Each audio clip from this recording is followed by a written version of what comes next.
phone this time? Yeah, I usually do it on my phone. Oh, that's cool. Yeah, I think it's more flattering. I already started, but it's fine. I was like, well, I was wondering, I gotta go anyways, but would you mind doing my chart virtually? Oh, yeah, that's fine. Okay, I can send you a picture of it. Okay. Thank you. All right, yeah. Okay, hi, everyone. Thank you for that small delay.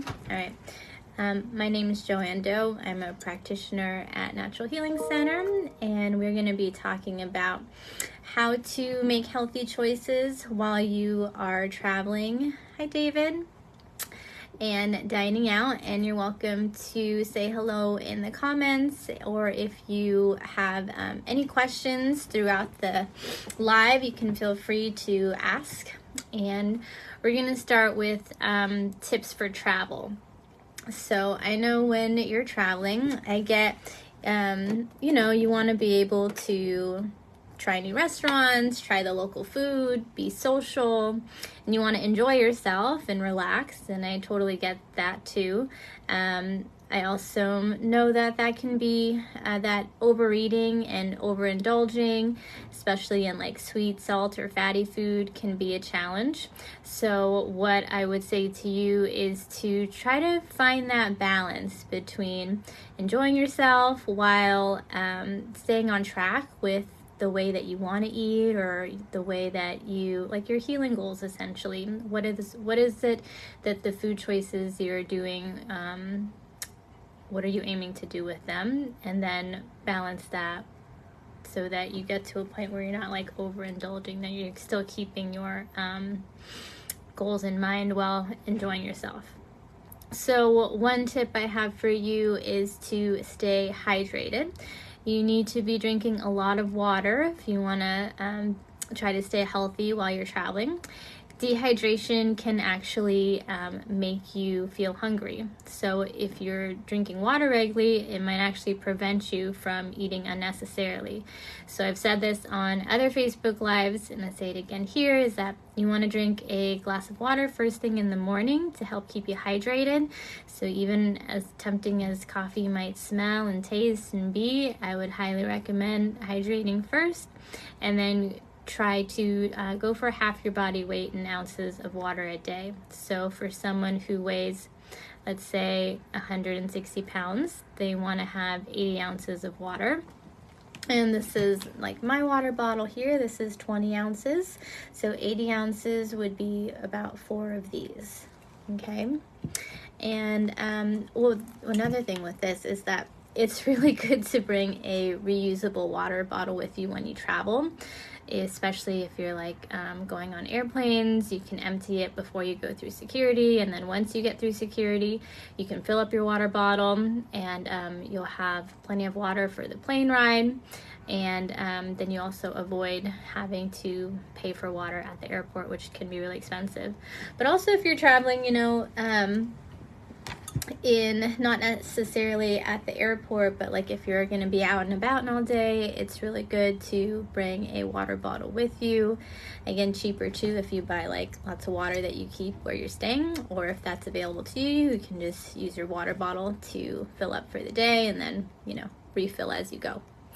All right, another thing you can do while you're traveling is to research the restaurants that you plan to go to and look at their menus and also their reviews. So you want to see if there are going to be some good options that are going to be high in fiber, with lots of veggies, lean proteins, and healthy fats. And what you can do is you can check sites like TripAdvisor or Yelp, and you can look at the reviews and the pictures from other travelers. And so this will give you an idea of, hi Anjana, this can give you an idea of what the foods that are going to be available at that restaurant, and if you're going to be able to find some healthy options there, or maybe it's a better option to go somewhere else. Another tip for traveling is try to stick to your regular meal times and don't skip meals.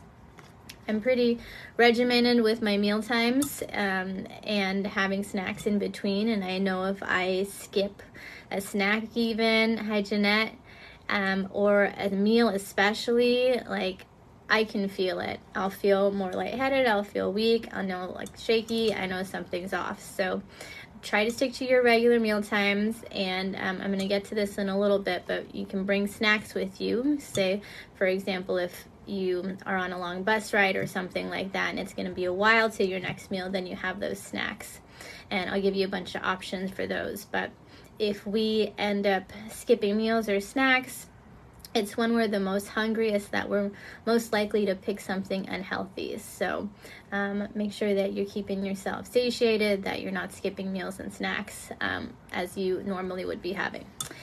If you are at home and you're kind of getting ready for your travel day, or if you know you're going to be out and about for a lot of the day, that can apply to this too, is try to make sure you're satiated before leaving the house. So let's say, for example, it's the morning time and you have a flight at noon and you got to leave for the airport in like the next hour. Make sure that you have the time to make a healthy meal for yourself. So if it's the morning time, maybe you have like eggs with veggies and avocado, maybe some grain-free toast. That way, you know, lots of protein, fats, and veggies to keep you satiated, because maybe you won't be eating for a little while.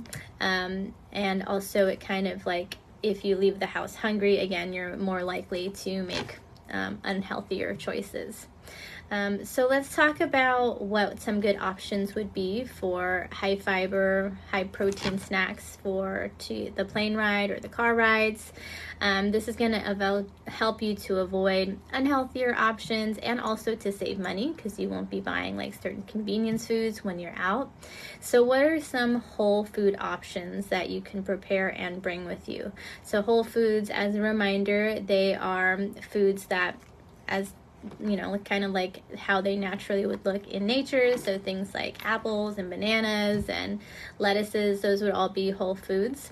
And so some that you can bring with you that are going to keep well for at least a few hours, and if you have a cooler, even longer than that, is that you can bring like cut up veggies like carrots, celery, jicama, snap peas, and you can also pair them with like dips, which I'll get into in a moment. And then you could also do fruits, so that would be like oranges, apples.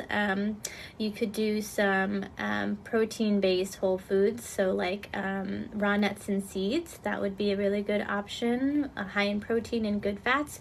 Avoid salted or roasted, even, I would say. Go raw, unsalted. Those would be the best bet. You could bring some boiled eggs with you. You could make a bunch of protein balls. So you could mix your favorite like nut butters and seeds, a little stevia or something to sweeten, and you can make like a bunch of protein balls at once, stick them in the freezer, and then you can take them out as you're ready to eat them. So maybe you pack a few for your road trip. Those are a good one to have on hand. And then, so those are some whole food options. And what I also want to give you is some foods that you can find at the grocery store that you can bring along as snacks. And so these are minimally processed. There's still good options. I wouldn't necessarily say like have these all the time, but they're really great for every now and then, and especially for travel. So one thing that you could do is wild caught tuna, and you can get like the single serving packets, and you could pair those with like some crackers, like Simple Mills crackers or flaxseed crackers. You can also make those crackers at home too, and just put a little bit in a plastic bag to take with you. There's also single serving dill pickles, so those would go really well with the tuna. I've seen them on Amazon and sometimes at the grocery store. Sometimes I've also seen steamed artichokes. I've seen them at Costco and at Trader Joe's. So they're just kind of like single portion steamed veggies, so good fiber, good nutrients. Single serving olives in a packet. You can also get the single serving almond butter packets too. So that would go really well with the celery. Same thing with individually portioned hummus or guacamole. Those would pair really well with your veggies for dipping. So again, like your celery or your carrots or your jicama. You could do a good quality sugar-free jerky. So there's a brand called Chomps that I find at Trader Joe's and Sprouts and Whole Foods, and also one from Epic. Those have really good ingredients too. And you could also do the single serving or the individually packaged like yogurts. So at Whole Foods, at least the one by me, they have good options for sheep and goat yogurts, and also coconut yogurts too. I think Whole Foods has the best selection of those types of yogurts. And you can also do for travel is like the individually packaged like protein powders, and you could just mix that with water when you're in need of something in between meals or to carry you through to your next meal. And you can also just, if you have protein powder at home, you can just put some in a Ziploc baggie, and you could do a couple like days worth depending on what you're doing and where you're going and how long you're staying. And then you can mix that up with water, or if you're staying somewhere, then you can get almond milk and use that over a few days time. So that kind of leads me into my next tip for when you're traveling is try to book a hotel or hostel or Airbnb that has a kitchen that's going to allow you to cook at least some of your own meals. I don't think that I'm not saying, be on vacation and cook every meal, but I think it's a really great option for you to have that is going to allow you to make healthier meals for yourself and also to save you some money too. And one of the things I really like to do when I travel is I like to go to the local markets and grocery stores to see what they have, and you can load up on fresh veggies and fruits. And when you cook your own meals at home, I've said this before, but you know exactly what's in them. There's no hidden ingredients, preservatives, excess oil, MSG, and it just gives a good balance for eating out. So maybe you are making 2 simple meals at your where you're staying, and then you're having 1 meal out. Or maybe you find that at least you're having 1 meal in and then 2 meals out. Hi, Jamie. Thanks for joining, and let me know if you have any questions about this, guys. But yeah, so it's great if you can find a place that has a kitchen. And one of my clients, she travels pretty regularly, and what she does is she puts in an order to Whole Foods or to Sprouts, and then she just gets it, like her groceries, if she's staying there for a week, she just gets them delivered straight to where she's staying. And then that way she's set up and she has a kitchen, she has her groceries, and she knows that she can kind of stay on track with her foods. And also it's less stressful that way too, where it's like you don't have that like, okay, what am I going to eat? And I'm not going to have any options. And it's like you're creating those options for yourself. And lastly, with traveling, you want to stay motivated, but you don't want to stress either, because stress can cause digestive problems, as it can hinder the breakdown of your food, and it also can kind of put a damper on your traveling experience, and I wouldn't want that for you. So in the end, find that balance between enjoying yourself and then also continuing to eat in a way that makes you feel good too. And last thing is you want to order healthy options when you do go out to eat. So I'm going to get into that next. It kind of leads us into our tips for dining out. So what can you do to stay on track with your foods, make healthy choices when you dine out? I know this is a question I get a lot from clients. Is one thing that you can do is, even before going to the restaurant, you can look up the menu and you can decide what you want before you go, or you can decide maybe you don't want to go there and you can make some other suggestions, but at least you'll know in advance what you're working with. Another thing you can do is before leaving the house, you want to have like a snack, like a healthy snack, say like celery and almond butter or chia pudding or something like that, so that when you arrive at the restaurant, you're not super hungry and it's going to deter you from like overeating or eating too much. Another thing I would suggest for you is if you're with a group of friends, then try to be the one that orders first so that you're not influenced by other people's decisions. And when it comes to making healthier choices at restaurants, some of the foods you'll want to avoid and some healthy swaps that you can make, I'm going to go over now. So one thing to avoid would be like fattier cuts of meat. So if it's saying like bacon or sausage or like cured meats, that type of thing, fried meats, for example. Then some other options, or some alternatives to that, is things that you could look for would be like chicken or fish, turkey, or leaner cuts of meat. So essentially avoid the fattier meats, go for the leaner ones.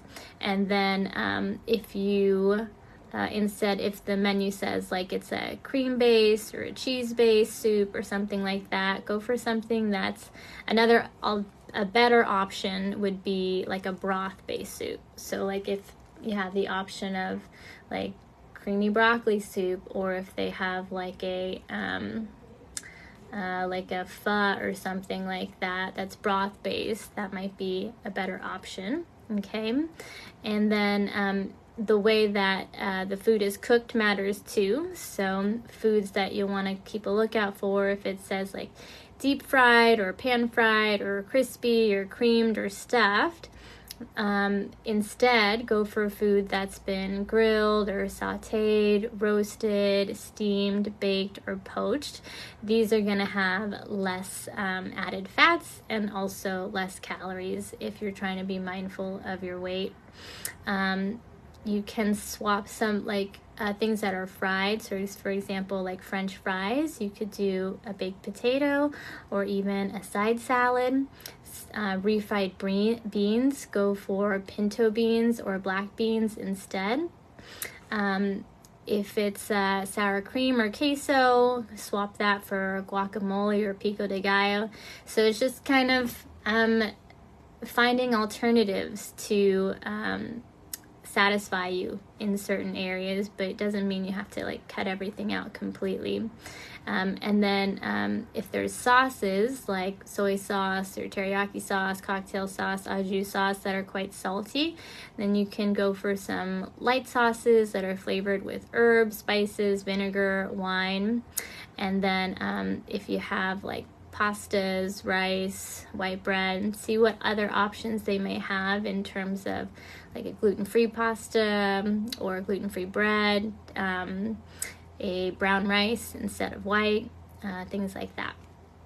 And I would say, if you can, avoid like kind of all you can eat buffets, because you might be more inclined to eat more in those settings. And if you find your place, find yourself in a buffet, then there are some things you can do. So like I was out on a girls trip recently and we went to a buffet, and one thing I did is like you scan the room to see all the different foods that are available, and then you are like selective with your foods. So you choose like those few things that you know you really like that you don't have that often, and you can enjoy like a small appropriate portion of those while focusing on the foods that you normally eat, like getting good protein and good veggies.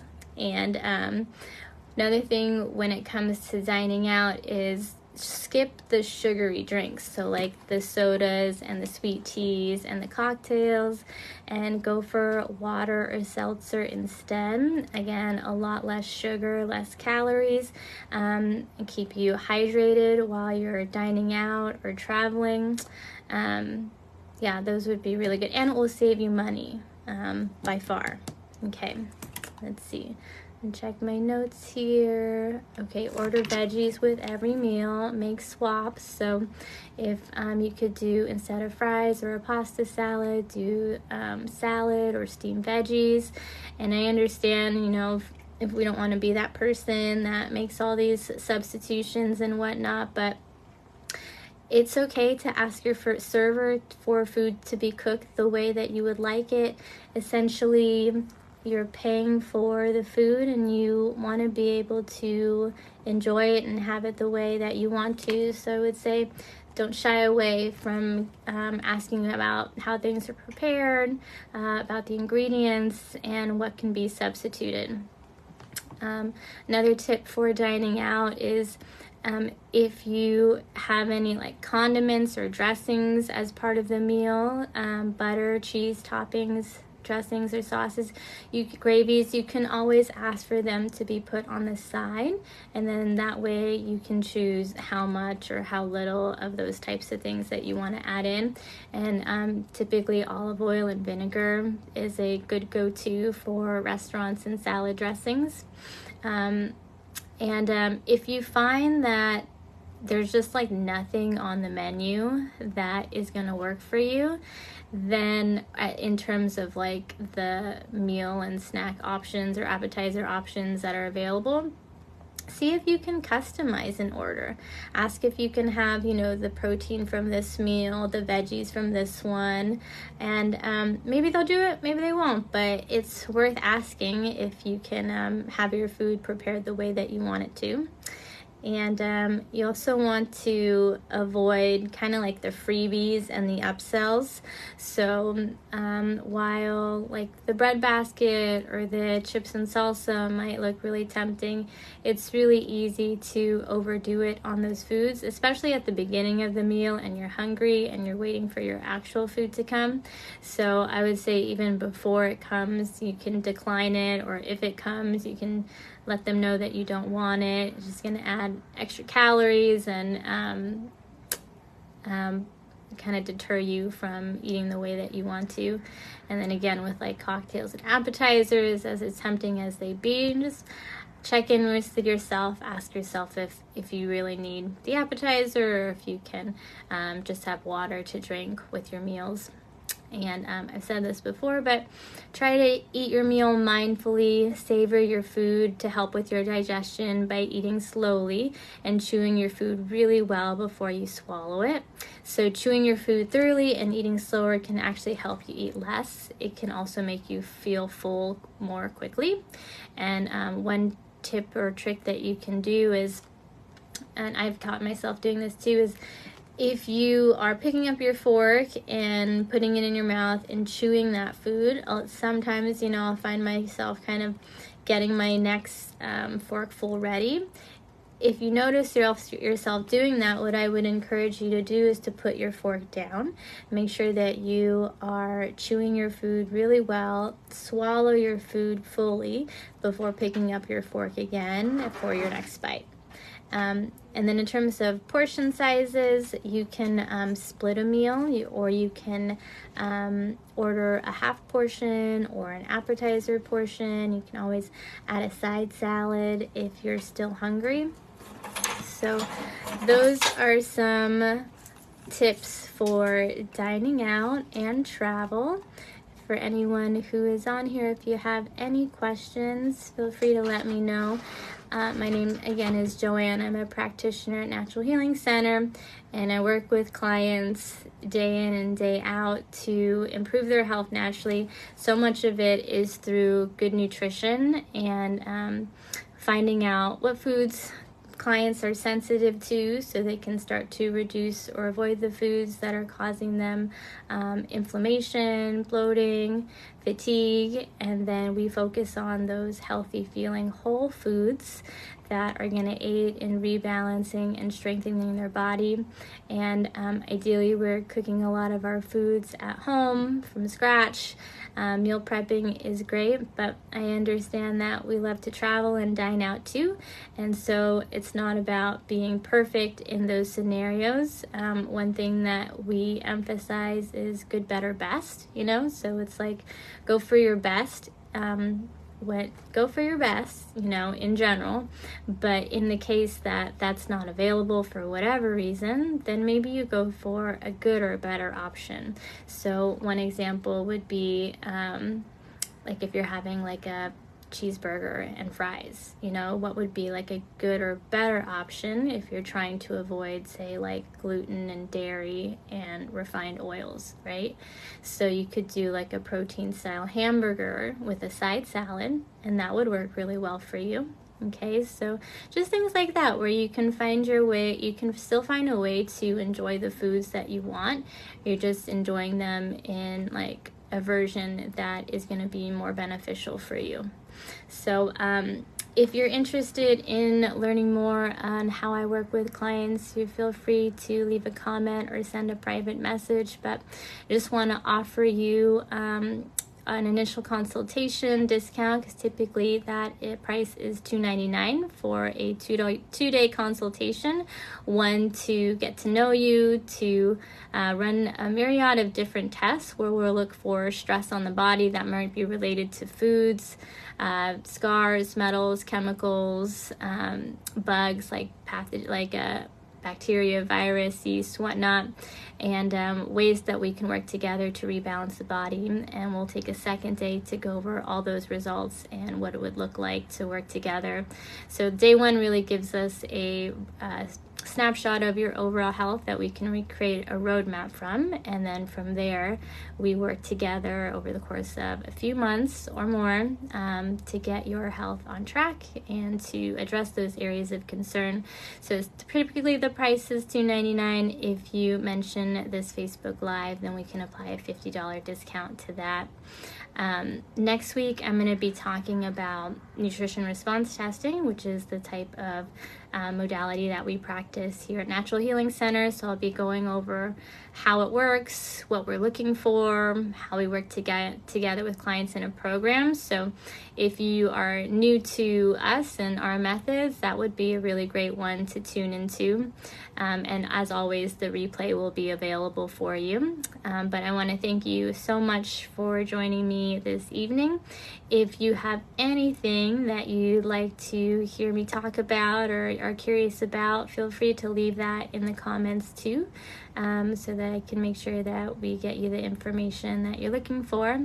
And I hope you have a wonderful morning, afternoon, evening, wherever you are. And I hope to see you and connect with you again soon. Thanks so much.